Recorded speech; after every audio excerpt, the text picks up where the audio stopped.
Matt to start with, if that's okay. Okay. No microphones necessary? Oh, we got one. Thanks.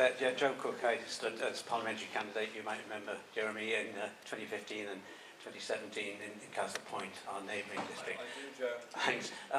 My question relates to the latest book from the ex-Greek finance minister, Yanis Varoufakis, and his views on how the population in Europe, the people of Europe were lied to, and the impossibility of having a kind of debtor's prison approach to the austerity programmes that have been imposed on Greece and Cyprus and the like.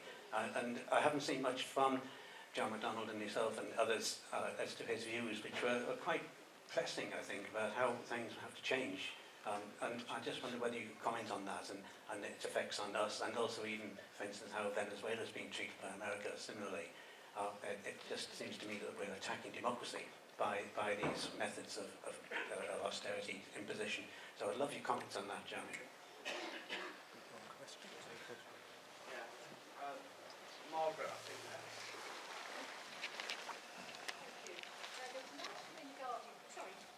There was an article in The Guardian today written by Owen Jones, and he spoke about not younger people, he spoke about older people.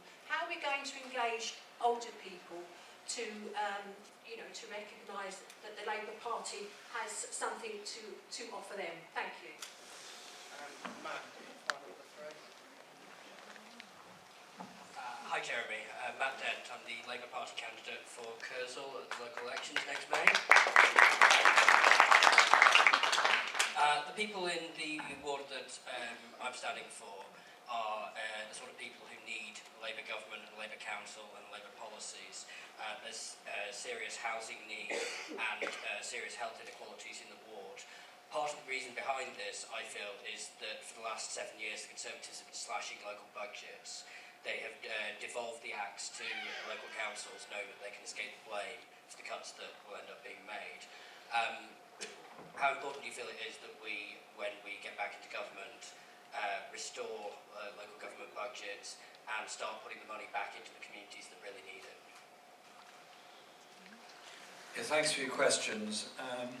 First of all, the points that Joe raised about austerity and austerity budgets across Europe, and Yanis Varoufakis' book, which I've indeed read a lot of, and I've had the pleasure of meeting him, and it's very interesting what he says.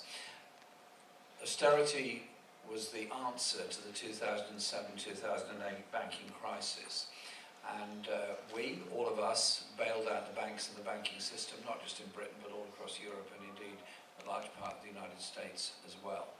And it seems to me that some of the banking industry sort of are operating like happy days are here again, and look at the levels of executive pay and bonuses they're giving themselves at the present time, completely unacceptable. For the rest of the community, there hasn't been that kind of bailout. Real wages in Britain are now lower than they were in 2007. It's the longest period of falling living standards for a very long time, and the price of austerity is being paid by public service workers, by the homeless, and by those in local government that are desperately trying to deliver services against an ever reducing budget. It's not just this country, it happens across Europe. We achieved a big swing to Labour in the general election, and we achieved almost 13 million votes in the general election, I think precisely because we were saying austerity must end. We have to rebalance our economy, we have to tax at the top end proportionately and appropriately, we have to invest in the rest of the community in a proper way. And we got creditable results, sadly not quite enough to win in the general election.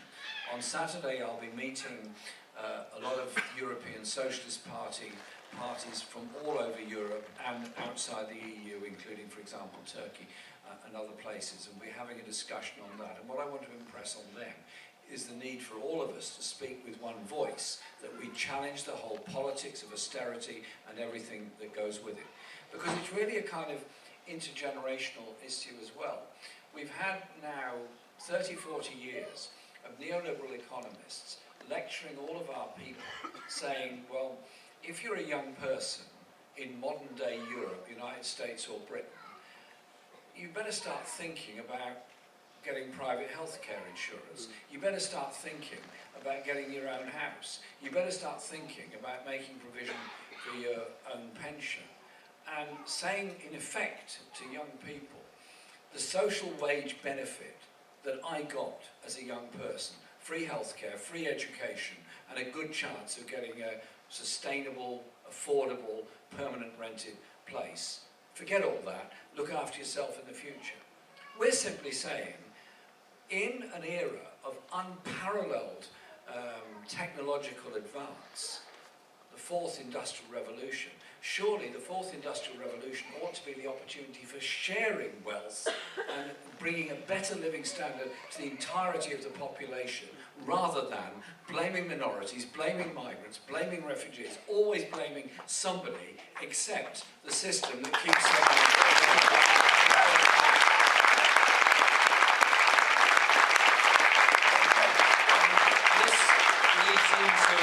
This leads into the question that Matt put forward about the local elections, and the point that Margaret made as well, because in the general election we did very well amongst younger voters. No question about that. The participation of younger voters increased and the support for Labour was massive amongst them. They were still voted at a lower proportion than the average of the whole community. And we got the best levels of support in those that access most of their information from social media, which is quite interactive, the least support amongst those who access their information solely from printed newspapers. But we do have to say to older people and work with older people, your social care is under threat so long as this government stays in office. Your NHS is under threat so long as this government stays in office.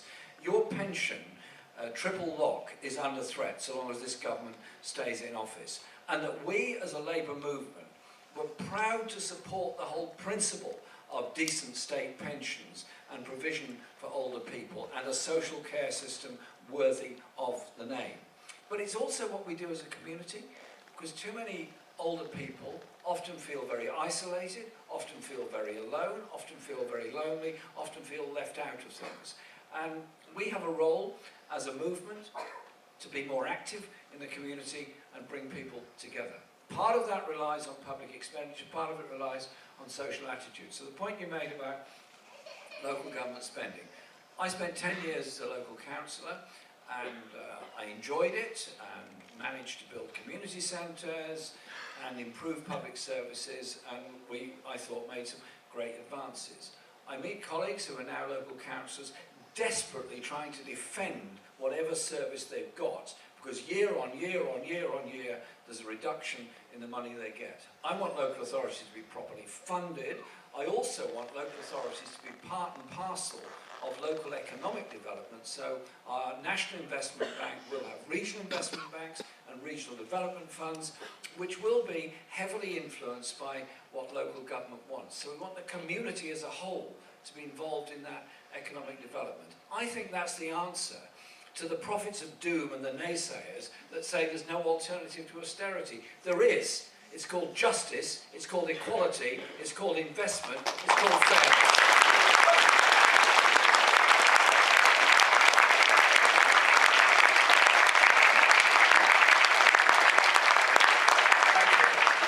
I'm told we've got time for just 3 more questions. So, lady at the back there, yes, yourself, gentleman there, and lady here.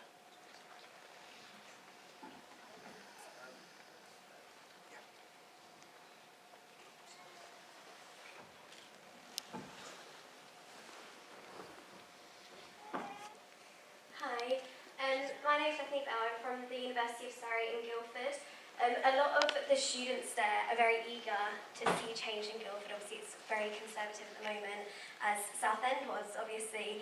I wondered what you thought has inspired the change recently, how you said earlier that we'd halved the Tory majority here. What's inspired that change? How could others inspire that change if they wanted to in their own constituencies? And what would you say to young people that feel as though their voice isn't being heard?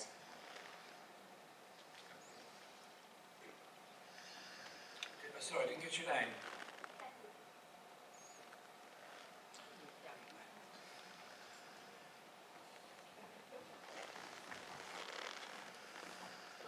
Hi, Daniel Cowan. I'm the candidate for Blenheim Park Board in 2018 and also the campaigns coordinator for the whole of the borough for Labour. My question is about local campaigning. We had the biggest number of people we had out for our National Campaign Day last week in Southend West. There were 15 people out, and in Rochford and Southend East there were about 12 more as well. So we had about 27 activists out on the weekend, which was a record number.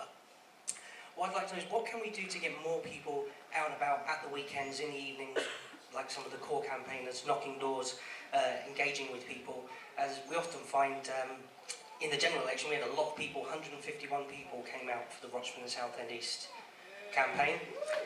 And but now we're seeing 2s, 3s, 4s, 5s at best, and we'd like to get those numbers back into double figures. So what can we do to encourage people to keep on coming out and keep that momentum going?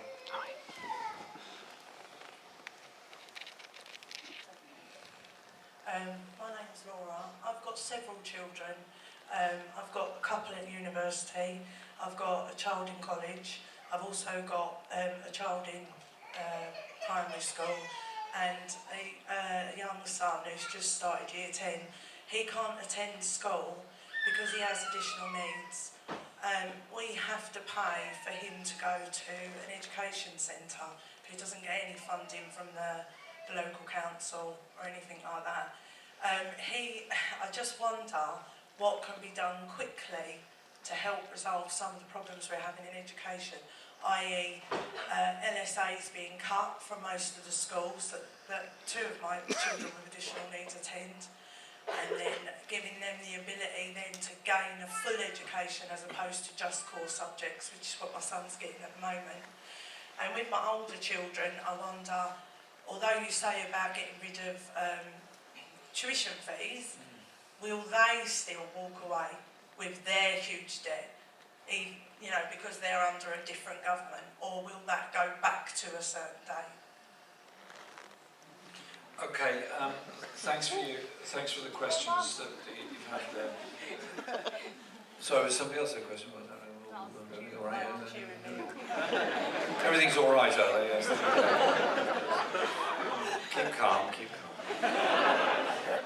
We'll carry on. First of all, on the point you raised from Guildford University and other places, about young people and their involvement and how we inspire them going forward. When I was in many debates during the 2 leadership contests I was involved in, I consistently made the point that we had to involve far more young people in our political activities. And the received wisdom was always, well, young people are not very interested in politics, they're only interested in sport, entertainment and personalities and celebrities and so on, which is absolute nonsense. Young people were not disengaged with politics. Politics was disengaged from young people. We should look at it the other way around, because in every school there are children asking questions. Politics is about everyday life, it is about what the school does, it is about what happens in the community.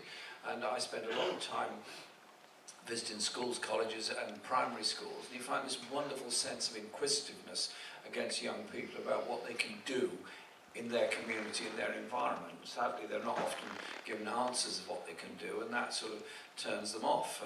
What we managed to do in the general election was receive this fantastic enthusiasm from so many young people about their future, and that is something that's got to be strong within our party and strong within the activities we do and the offer that we make and the way that we make our policies on the ground in the community to inspire young people going forward.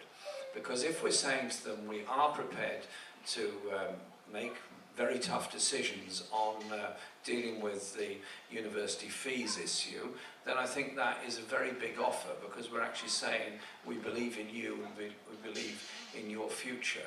And we believe that whether you study a vocational qualification or an academic qualification, it is, in our eyes, of equal value and should be treated as an equal opportunity. I've just had a discussion with a number of employers about this and saying, well, actually, one of our problems is in schools we don't teach enough technical and practical skills. They've got to be part and parcel of our lives as well as all the other things.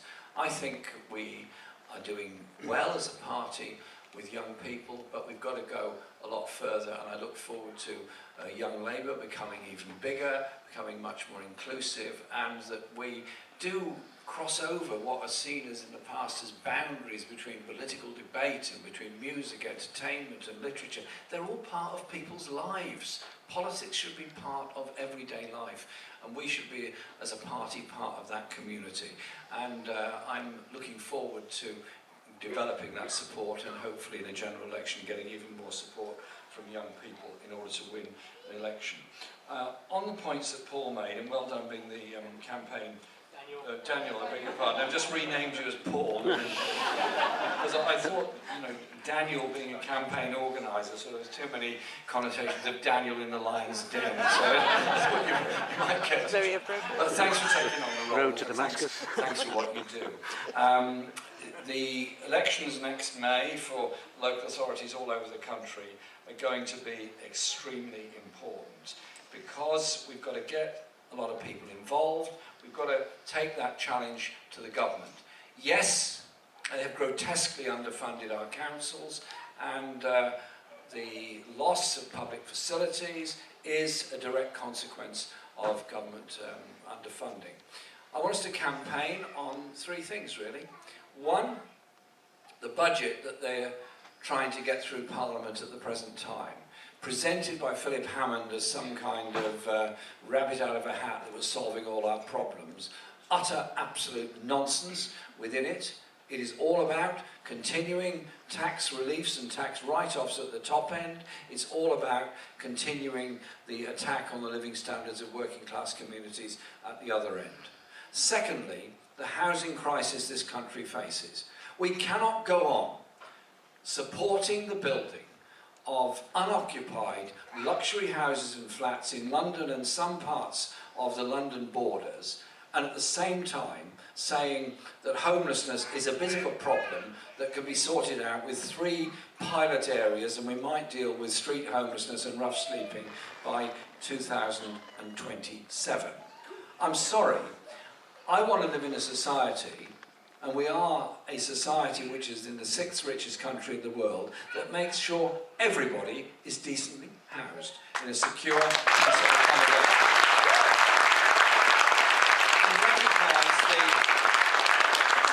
Recognise the price that we all pay by not housing people properly. I represent an inner London constituency where probably a third of the people I represent, maybe more, are living in private rented accommodation. Many of those are families. Many of those are either paying a grotesquely high rent, or the public is supporting them in paying that rent. We pay £11 billion a year in rent to the private sector through the public purse. And that is quite ridiculous. We should be instead spending that money on bricks and mortar to build decent quality homes. That's the balance that we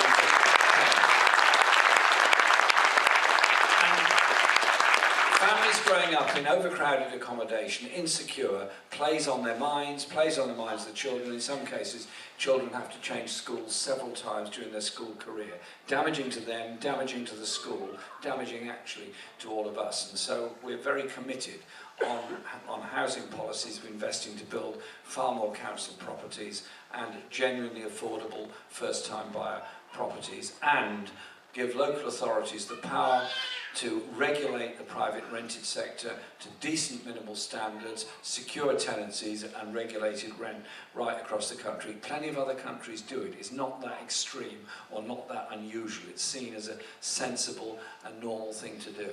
And when it comes to rough sleeping, the government claims there are 4,000 rough sleepers around the country. I beg to differ. In my observation, it's far, far more than that.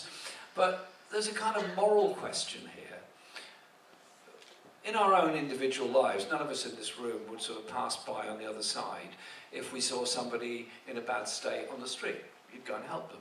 It's what decent human beings do, and we would all do that. But somewhere along the line, as a country, we've just sort of become accepting of the idea that there are several thousand people who doss down in shop doorways, around train stations, and spend the day begging to get money to go into a night shelter. I spent a day a couple of weeks ago, 3 weeks ago, with a group of young people in a day centre for homeless young people. And it was inspiring and depressing at the same time. Inspiring because they were all excitable and excited young people who wanted to contribute and achieve things. They'd all had difficulties in their lives, family breakup, homelessness, evictions, all kinds of stuff they'd had. But they're all young people who ought to be getting on with their lives, not spending the day worried about which shelter was going to let them in that night. And that then sends them on a downward spiral.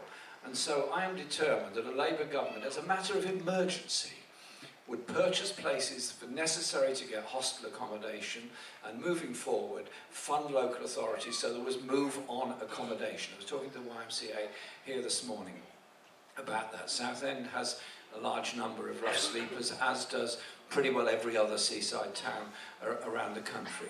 Surely we can find it in ourselves to have a moral purpose to end rough sleeping in this country.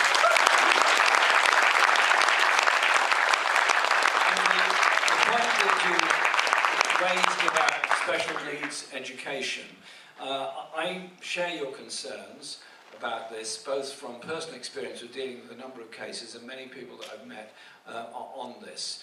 Our schools have become far too league table and competitive driven, which means there's an incentive on them, obviously, to get the best out of every young person, every child. That's right. Of course you should get the best out of them, but the best out of all of them, not just those that are going to necessarily get the A stars and the A grades in exams. But also it's the funding of Senkos in schools, it's the funding of special needs, and it's the support for those families that have children with special needs. Because too often, children with special needs or young people with disabilities means that somebody in the family has to give up work in order to look after and support them. The family therefore becomes poorer, and the life chances of that young person are often reduced as a result. And so I am very keen to make sure that we have a national education service that coordinates education, as I explained, all the way through, but does support children with special needs and how they can develop. Because the number of children now taken into care is becoming at crisis levels. 70,000 children taken into care in the very recent past. That's the equivalent of a very big football stadium full of children, every single one of whom has been taken into care. Something is going badly wrong if those number of children have to be taken into care. I recognise they're all individual decisions, but somewhere along the line, there was poverty, there was lack of support, there was lack of decent housing, there was a whole range of things that brought that about. I think we need to look at that. Fund our children's services properly so they can support and intervene at a much earlier stage, because I think taking children into care should be a last resort, not a first port of call. I'm not saying it should never happen, but it should be a last resort. And the other point you made about fees and education, yes, we will end the fees in university, college and adult education. We do recognise there is a problem of the huge levels of debt that students have built up. We are looking at how we would address that problem and what offer we would make on it, and also the funding of the student loan company and the rate of repayment, the time, but the interest rates and all that. We're absolutely alive to that. We did not include it in the manifesto because the manifesto was written in 3 weeks, and frankly there wasn't time to go into all of that, all of some areas of detail. We wanted to make the bold principles that we put into the manifesto. And that's where I urge you again, please get involved in our policy making process and our policy development. We've got the skills of 500,000 people who've signed up to the Labour Party. We've got the support of 13 million people across the country. We've got the direct affiliation of 3 million trade unionists. We've got amazing knowledge, skill sets and ideas amongst all of us in doing that. And we've got this great presence in our society. And what was good about the general election was, too often, people fight campaigns on the basis of being against something. And come on, we've all been on marches against something in our lives. I've probably been on more than many of you, against something or other. We tend to be not negative, but saying that something is wrong. That's absolutely correct, that's what you have to do. But in the election campaign, we were able to offer something hopeful, something positive, and something unifying. I did 100 events during the general election campaign all over the country. What was impressive was the range and variety and diversity of the people that were coming to our events. They were young, old, black, white, disabled, gay, straight, everything. They were coming there, not to blame each other, not to compete with each other, but to unite with each other on the kind of society that brings people together and works together. And that is something the Conservatives and many of our national media simply cannot understand. There is this desire and will and wish in the human spirit to do things together, to work together, to create a decent and fair society where the riches are shared by all rather than retained by the few. And if you want me to convince anybody on that, I just say 2 words: Paradise Papers. Thank you very much.